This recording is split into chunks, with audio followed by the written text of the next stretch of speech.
Peredaran narkoba di Kabupaten Badung selama tahun 2016 meningkat 2 kali lipat dibandingkan tahun 2015. Polres Badung akan berupaya maksimal menekan kasus narkoba di tahun mendatang dengan menggalakkan razia dan sosialisasi ke masyarakat.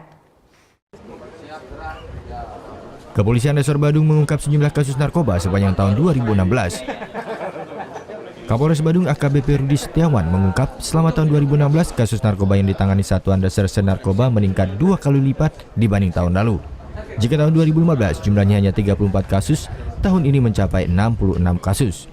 Jumlah barang bukti yang disita tahun ini juga cukup fantastis, sangat jauh dibandingkan tahun lalu. Tahun ini Polres Badung berhasil mengamankan 2,8 kg sabu dan 5.000 butir lebih ekstasi dengan nilai miliaran rupiah. Sedangkan tahun 2015 lalu jumlah barang bukti sabu hanya 1 kg, sementara ekstasi 280 butir. Melihat tren peningkatan ini, Polres Badung akan bekerja keras untuk menekan peredaran barang haram tersebut tahun depan. Narkoba ini pasti akan meningkat ya setiap.